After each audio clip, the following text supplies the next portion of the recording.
करण जौहर ने फाइनली हार मान ली है और इस बात को स्वीकार किया है कि बॉलीवुड की जो दुर्दशा हुई है उसके लिए वो भी उतने ही जिम्मेदार हैं जितने कि बाकी लोग, क्योंकि उन लोगों ने वही किया जो हॉलीवुड कर रहा था। यानी हॉलीवुड को कॉपी करते करते बॉलीवुड अपना आधार अब खो चुका है। और करण जौहर का यह कहना है कि मैं भी वही कर रहा था, मैं भी उसी भेड़चाल का हिस्सा था और मैं भी उतना ही जिम्मेदार हूं बॉलीवुड की इस दुर्दशा के लिए। और आज जो साउथ का सिनेमा इतना ऊपर गया है, इसकी वजह यह है कि उन्होंने अपना पाथ नहीं छोड़ा, वो इनोवेटिव रहे, नए ट्रेंड्स लेकर आए, जबकि बॉलीवुड सिर्फ और सिर्फ हॉलीवुड को कॉपी करता रहा। हम किसी के पीछे भाग रहे थे, हम उनके जैसा बनना चाहते थे, लेकिन अंत में हुआ क्या, ना हम पहले जैसे रहे और ना ही उनके जैसे बन पाए। ये सारा इंटरव्यू उन्होंने एक न्यूज़ चैनल के प्रोग्राम में दिया है और अगर मैं आपको उनके शब्दों में बताऊं तो वो कहते हैं, I am putting myself in the same bracket when I say that Hindi cinema, I feel sometimes we fell prey to herd mentality.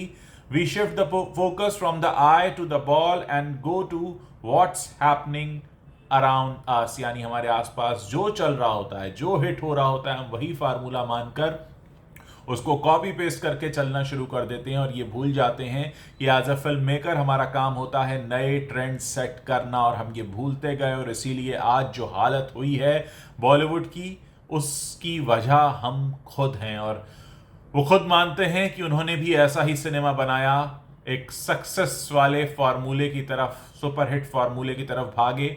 और आज यही वजह है कि उन्होंने खुद माना है कि इंडियन सिनेमा में अगर कोई सबसे बड़ा डायरेक्टर इस समय है तो वो एस एस राजमौली हैं, क्योंकि उन्होंने नए प्रयोग किए, नए ट्रेंड सेट किए, नई कोशिशें की और साथ ही अपनी संस्कृति का साथ भी नहीं छोड़ा। करण जौहर ने यह भी कहा कि 70 के दशक में जिस तरह से एंग्री यंग मैन बनाकर अमिताभ बच्चन को खड़ा किया गया था, उस तरह से अगर होता रहता तो शायद हम कुछ और नए हीरोज खड़े कर पाते, लेकिन हम ऐसा नहीं कर पाए क्योंकि हम वेस्ट को फॉलो करने के चक्कर में पड़ गए थे। सीधे तौर पर करण जौहर ने कहा, I have done the same, I have followed the same, I have not created many paths, I have followed trends. That's what happens in Hindi cinema.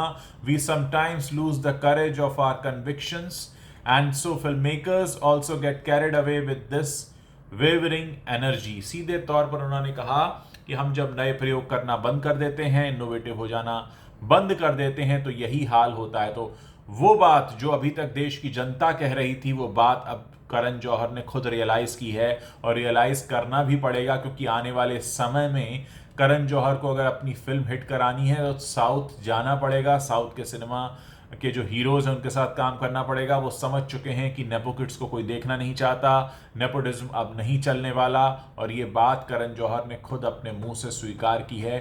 यही सबसे बड़ी हार है।